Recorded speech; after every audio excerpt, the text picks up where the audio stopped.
my second live stream, and I figured out the computer, so that's good news. Um, if you have any comments, I do see the comments now, so I welcome dialogue. If you have something to say or something that you want to add to what I'm talking about, let's see if I wait. Maybe you couldn't hear me before. Hopefully, you can hear me now. If you're watching, let me know if you cannot hear me.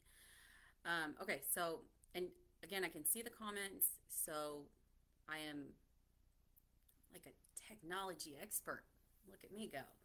All right, just call me for all your tech needs. I'm totally IT now. Just kidding, I'm not. And you're about to witness that I am definitely not an IT person because I'm going to attempt to explain to you this system that our Social Security Administration uses, um, which is just apparently something that nobody understands. Even Elon Musk apparently doesn't understand what it means.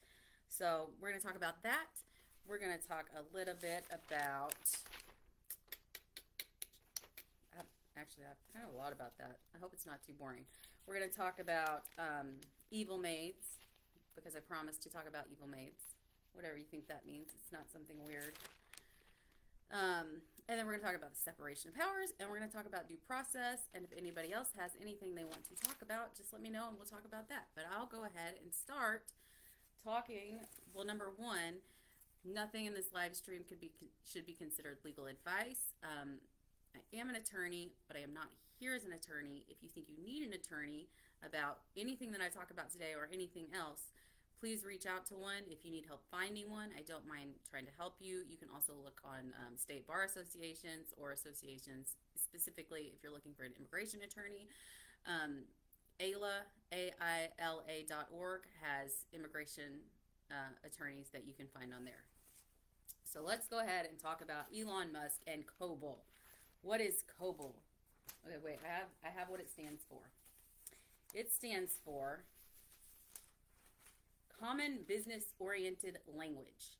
So it's a compiled English-like computer programming language, and that is hopefully as boring as this is going to be.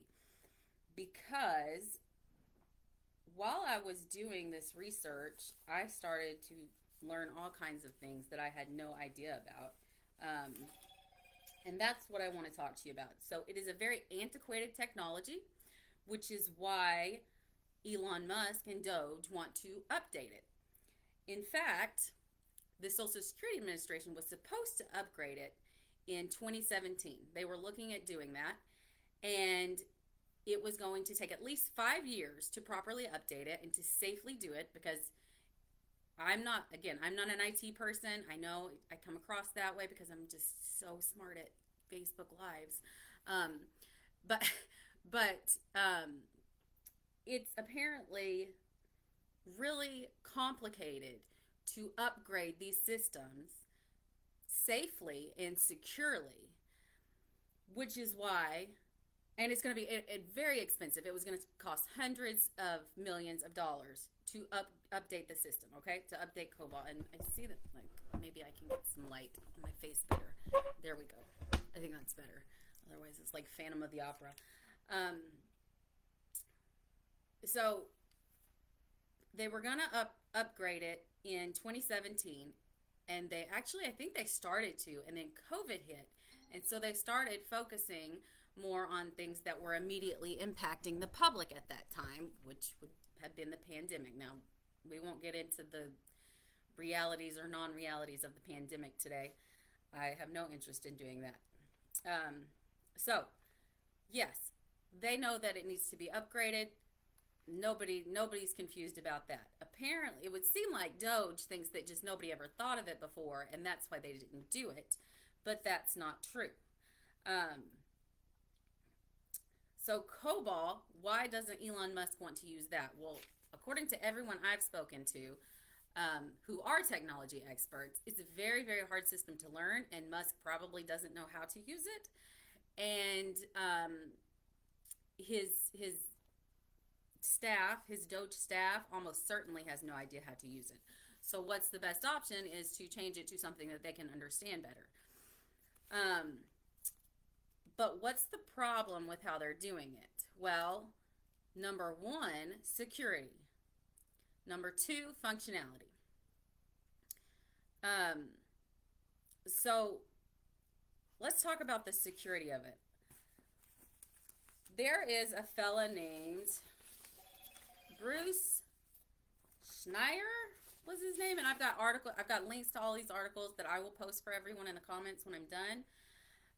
And he talks about it. He's from Harvard, and they did an interview with him, and they asked him, about, well, they're looking for fraud, waste, and abuse.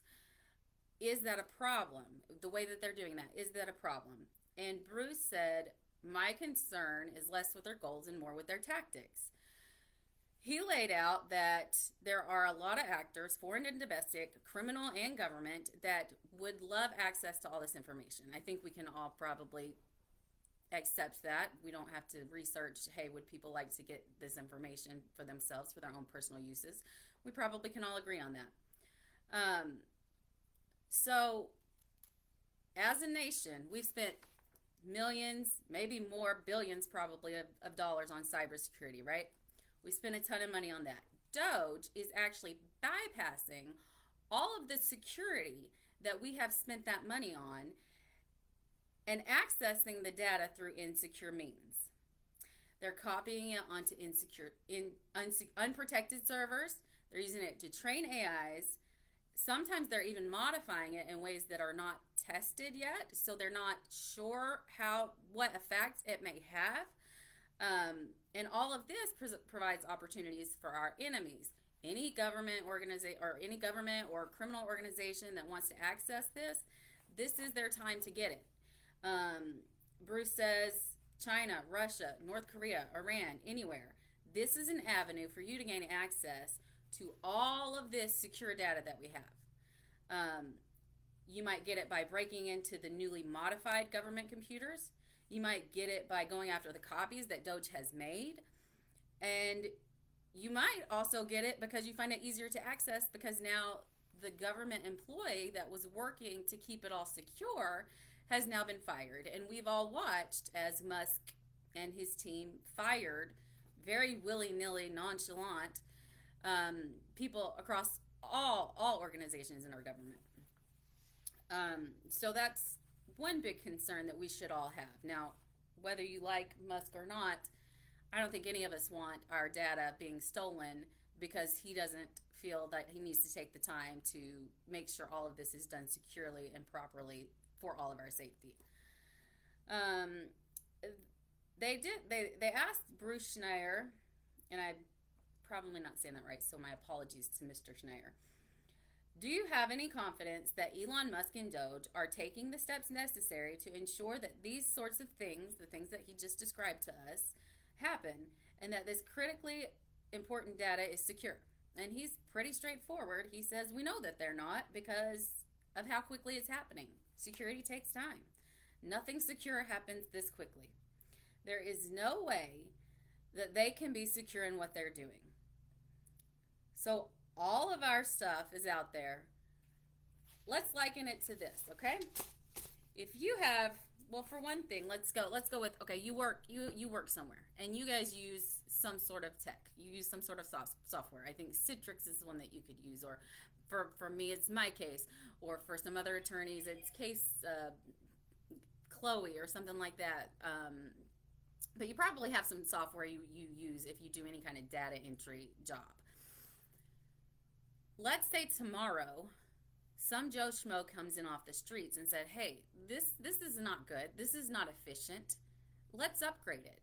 And instead of taking the time to learn those systems that your employer already has in place that is keeping all of the data safe and secure, they just start cutting through it, doing whatever they want. They don't learn it and then transfer it to the new system. They just start damaging it however they want to damage it with no concern for the outcome. I'd also give you this analogy. Let's say the bank, wherever you bank, right? They decide that they're going to update their systems. If they don't do it in a secure manner, they may as well take all of their clients' information, your information, and open it up to the world to see. So Doge and Musk, according to people way smarter about IT than me, have essentially laid it all out there and made it accessible for the rest of the world to get. If that doesn't scare you, I don't know what does. It scares me. Um, yeah. So, I don't know. Thoughts on that? Anybody? I don't know who's here. Probably my mom. She's my biggest fan. Um, I also read an article that talks. They talked to a guy named Dan Hahn. So he's a principal of a company called Very Little Gravitas, and that is a technology strategy consultancy. They help with the government modernizing their services, and he has worked for Social Security on COBOL and all of that. And he said, if you're not worried about a whole bunch of people not getting benefits or they're getting the wrong benefits, then sure, go ahead, do it. But that puts a lot of hardworking Americans, people that have contributed to the Social Security system for years, people who were relying on it, people who retired thinking that they're going to have this income, that puts them at risk for not getting the proper benefits, for missing months. And I even read in one of these articles, not sure which one it was, that it could erase entire people from the database.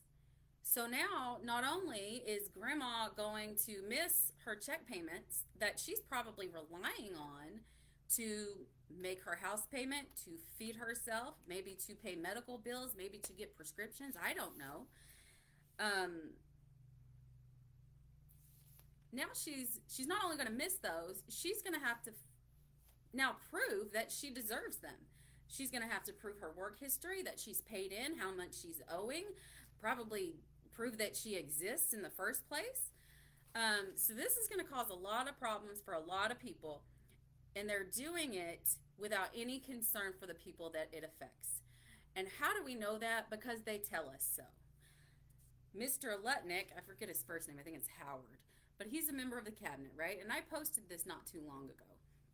He had said, anyone complaining about a missed Social Security payment, well, they're probably the fraudster, right? They're the ones most likely going to complain, are the fraudsters. Mr. Lutnick said, my mother-in-law wouldn't have any problem with missing a payment. Mr. Lutnick has a net worth of $2 to $4 billion. Now, Mr. Lutnick may be the kind of terrible individual that would not help his mother-in-law out if she needed a payment and she missed it, but odds are his mother-in-law doesn't have to worry like some of the rest of the people in America do. They don't care. They don't care because it doesn't affect them. This doesn't affect them. The Department of Education, getting that does not affect their children. They have their children privately tutored or in private schools. They have their children in the best of the best because they can afford it. Not all of us can afford it. It's going to affect our children, not theirs. They don't care about us. All right, so that's Dan Hahn. I've got an article about him in there. I do have a site to the information about Mr. Lutnick and his net wealth, or his net worth. But I've posted it elsewhere, so if you need that, let me know. I will try to find it for you. Otherwise, you can Google it and look it up. Let's see.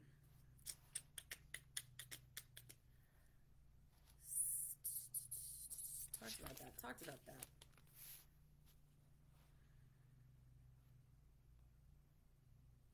Oh, okay. This one. This one's interesting, okay? So we know, because Mr. Musk told us, that there are, well, that somewhere in the data that he found, there were people whose birth dates were from 1875. Now, I thought that was weird. Probably all of you thought that's weird too, right? Like, okay, well, maybe there is some fraud and waste going on. We probably should look into that. So I did. I looked it up. I said, why is there why are there birth dates from 1875 in the Social Security records or whatever it is?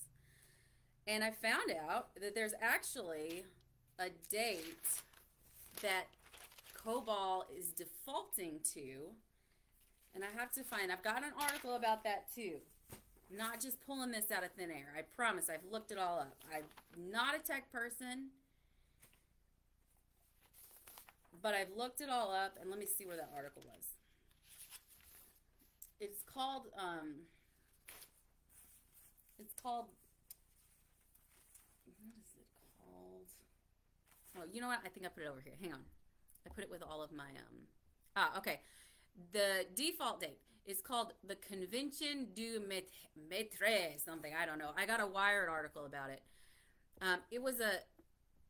They had a convention in France. Let me put it here. Then you know I'm not as crazy as I sound. They had a convention in France on May 20th, I think, 1875. Some sort of metric system convention. And the U.S. actually participated in it, it would seem. I did not go that far into it, so do not, don't come at me like, oh, you didn't figure that out. What's wrong with you? Because no, I don't know that much about it. I'm, inches and I don't know who uses the metric system anymore. I don't know. Anyways, just kidding. I know the whole world. But for some reason, the COBOL system defaults to that date when there's not another date in there. So that's where the 1875 150-year-old people came from. They don't exist. It's not happening. Is there a possibility that there's some fraud in there? Yeah, sure. There's a possibility that there's fraud everywhere. There probably is fraud everywhere. But is it to the extent that Mr. Musk and Doge would have you believe? I sure don't think it is. I recommend that you question very, very seriously anything that these people are giving us, because a lot of times it's not adding up. Anyway, so there's that. So the 1875 thing, which I thought people would find interesting. I know I found it interesting. All right, let's talk about evil maids. Evil maids. Why am I talking about evil maids? Well, an article I read today, and if you are not a fan of Elon Musk, if you do not trust Elon Musk, fair warning, this is probably going to make you trust what he's doing even less. I know it kind of freaked me out a little bit, but evil maids. Okay, so while I was reading all of this, one of the articles on Doge and Musk talked about evil maid theory or something. And basically what that is a lot of times you go to a hotel. You leave your device, your computer, your phone, whatever, in your hotel, right? Unsecure. The maid comes in, to clean your house and to steal all your stuff, right? Just kidding. They're wonderful people. They probably don't do that. It's just that you've left it unsecure, and that would be the perfect opportunity for someone to come in and steal your information, right? So what can they do? Well, I looked up evil maid attack. It's an attack on an unattended device. This you will want to remember for your own use in the future. Don't leave your devices places. They physically access your device, and they alter the device in some undetectable way. Now that's key. You won't know they've done it. It's undetectable, so that they can later access the device or the data on it. They can do it now if you're password protected, which you all should be. If you do not password protect your devices, please do. I don't know. It says 3 comments, but now I don't see the comments. Do y'all see the comments? Everybody raise your hand if you see the comments. Just kidding, I can't see you. Okay,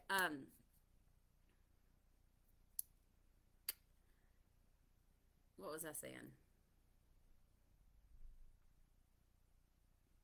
So if password protected, so make sure it's password protected. But even if it's password protected, they come in, they access the device.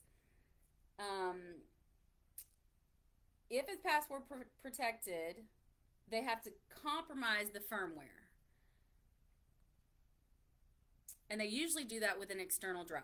Now, this, for me, who does not trust Elon Musk, gave me pause because I know from tech people that I've talked to, and I think I've seen it in the news, that he installed his own hard drives into all of these systems that he has accessed, okay? So the compromised firmware then provides the victim with a fake password prompt. So next time you come back in, you reboot your computer, you enter the fake password. It looks just like the original, so you're not going to know that anything's weird. You put the password in, now your computer's compromised. Then the person comes back and accesses it again, and they can get everything that's on your computer.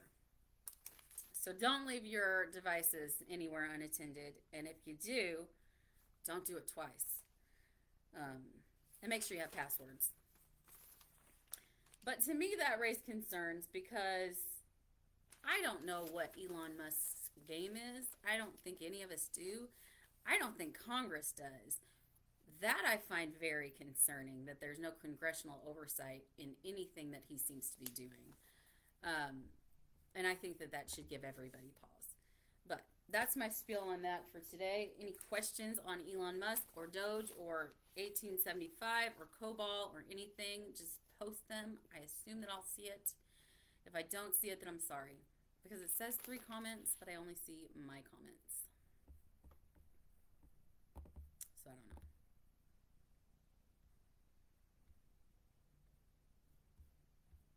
Okay. Next, I'm going to talk about... See, I told you the evil maid stuff wasn't something creepy that I came up with. Separation of powers. Okay. I should be a children's TV show host. Number 1, we're going to start with this. This is our civics/history lesson for the day. Separation of powers. Number 1, what is the supreme law in our land? It trumps everything else. It is the Constitution of the United States. Every other law that is ever enacted has to be constitutional. You can't pass any law that's unconstitutional, okay?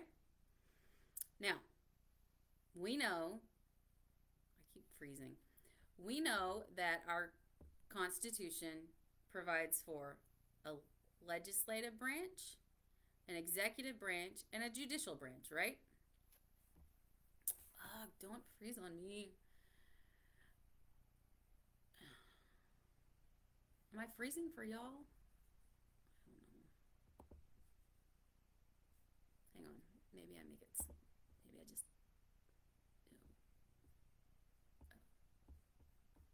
Oh, look at that. Oh, see, I told you my mom would be here. Hi, Mom.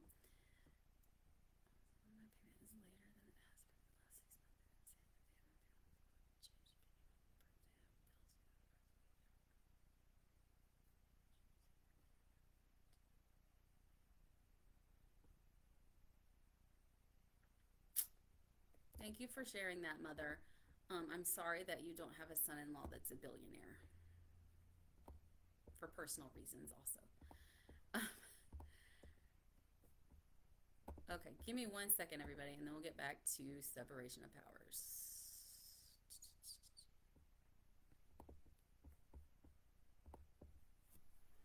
Okay. Constitution is the supreme law in our land. It divides up our government. We have legislative. What does the legislative branch do? It makes laws. It confirms or rejects presidential nominations and high court appointees. The judicial branch interprets the laws. They apply the laws to individual cases. They determine if they violate the Constitution, and they can overturn unconstitutional laws. The executive branch enforces the laws, and they can veto legislation that's passed by Congress, and they nominate the heads of the federal agencies and high court appointees.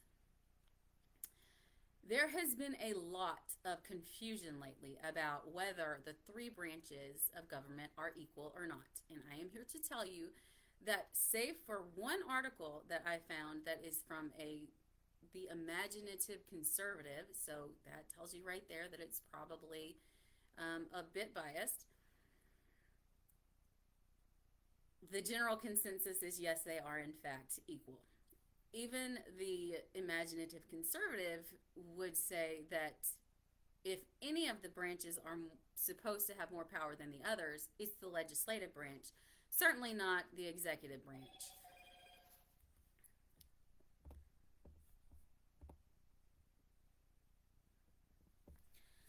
Um, so, what's going on right now? Trump keeps passing executive orders.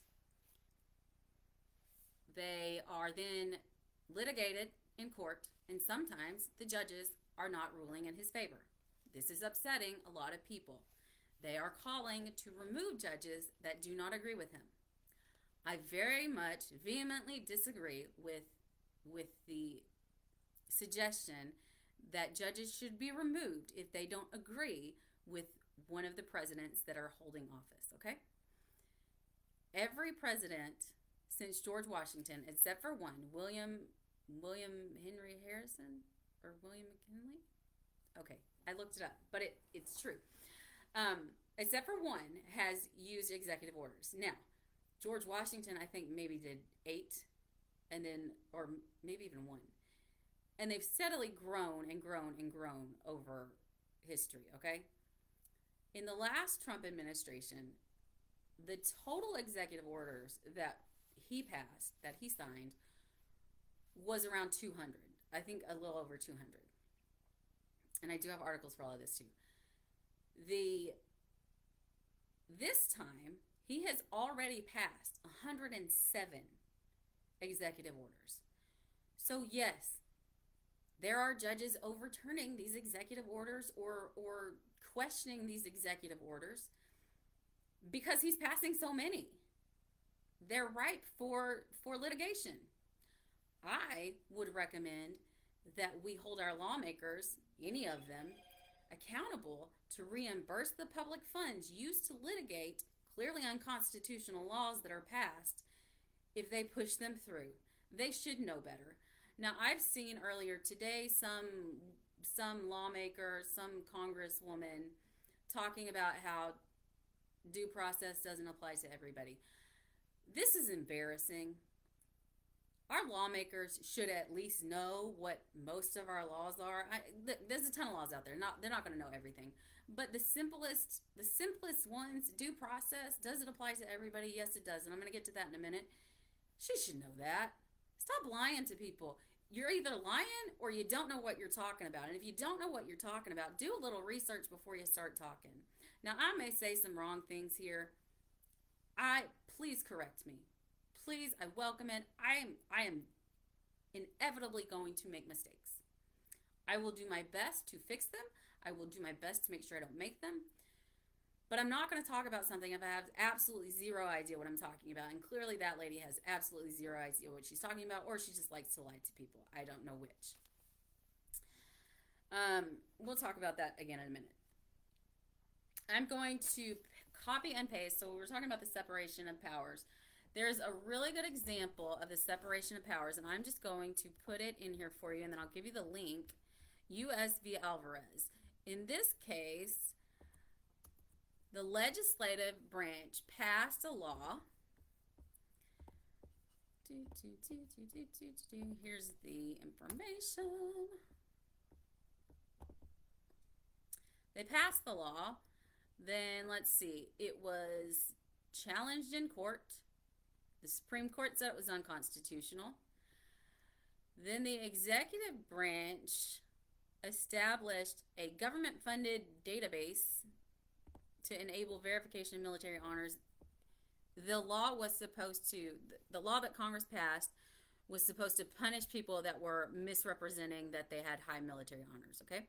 Then the judicial branch said unconstitutional because of the right to free speech. It infringed on the First Amendment. The executive branch took action to establish the database, which would allow people to verify military honors. Then the legislative branch passed legislation to remedy the problem in the first place. Let's see. The new legislation still prohibits false claims of military honors in instances outside the protection of the First Amendment. But it narrowed it, it says, and you can read this in the comments. Sorry, I'm just reading to you. They repealed the prohibition against wearing such awards without legal authorization. They limited the prohibition to wearers who act fraudulently with the intent to obtain money, property, or another tangible benefit. So this is how the three branches of government work together. Legislative passes the law. Judicial says, nope, that doesn't work. It's unconstitutional. Try again. The executive branch addresses the issue. And the legislative branch then narrows the law down to make it no longer in violation of the First Amendment. That's how it works. So whoever's saying that the judicial branch doesn't have the power to overturn executive orders, well, that's just wrong. That is just incorrect information. Yes, they do. And I've posted information about that, I think, on my Facebook as well. But if you want more information, just let me know. I'm happy to talk about it. All right, last I'm going to talk about due process. Like I said, it's for anybody that's in the United States. It was ruled a while ago. I don't know why people in positions of knowing are not aware of it. I'm going to post it for you right now. Here's the link.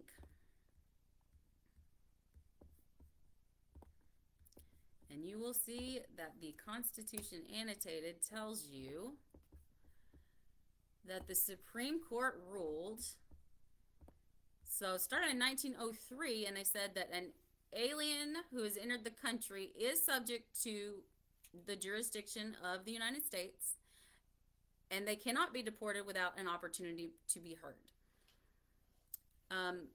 Then they extended those constitutional protections to anybody within the United States, including those who entered unlawfully.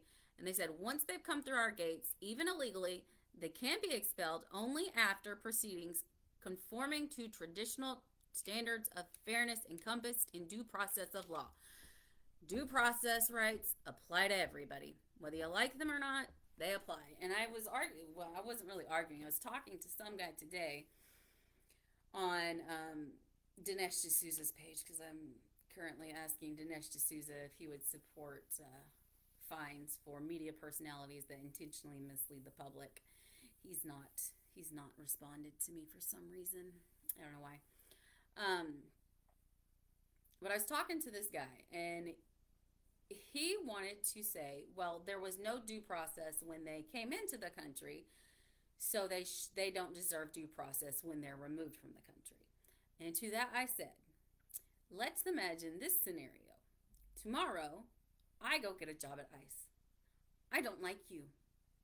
I decide you don't belong in this country. I come and pick you up with my friends, and I send you away to El Salvador. By Wednesday, you're in El Salvador. You have not had the chance to appear in front of a judge. You have not had the chance to prove that you are allowed to be in this country. And now your family and your friends have no idea where you are, and you're being possibly tortured down in El Salvador. I don't think anybody wants that. I don't care which side of the aisle you fall on. Nobody wants, number one, nobody wants criminals in our streets. We can all agree on that. Number two, nobody wants their best friend to be picked up and sent away to another country without any ability to defend themselves. That is what due process is. Any person picked up needs to have the opportunity to prove to a neutral adjudicator, the judge, that they are entitled to be in this country. If we do anything less than that, then each and every one of us could lose our right to due process tomorrow. That's you. That's me. That's everybody we know. You have to give people an opportunity to prove that they belong to be here. If the government is so certain that they aren't allowed to be here, the government should have no problem proving their case. They do it all the time. I promise you that. They know what they're doing. They're not going to have any trouble. They do not need these carte blanche, judge, jury, executioner all rolled into one. Make them do their job, because if you're ever picked up and accused of doing something wrong, you're going to want the opportunity to prove that you didn't. That's my 2 cents. Does anybody have anything else to talk about? If not, I will hang up the phone and let you all go and post all of my links in the comments. Thanks for coming. Bye. Okay, bye. We'll do another one next week. Let me know what you want to talk about. I'm getting better at it, I think. So maybe next week will be even more exciting and we'll talk about something new, and I'm sure they'll give us lots to talk about. Anyways, y'all have a good night, and thank you for coming, and thank you for the support. Again, no legal advice in this live stream. 2, I am testing the waters to run for Congress against Senator Marshall next year, and I would love your support and your input. I would love to hear from you about what's important to you, especially if you're a Kansan, although I do welcome from anybody. And watch my page for more stuff. Next Saturday, April 5th, go to your state capitol. They're doing a big protest. I'm actually speaking at ours, so watch for that. I'll try to post a video of that. I'm super excited. Work together. Reach out if you can, where you can. Let's unite the country again. We can't stand divided like this. Our enemies are rejoicing in every single fight we have with each other. We've got to do something to fix it. We've got to come together. Anyways, good night. God bless. I love all of you. Now I got to figure out, oh yeah, in the video.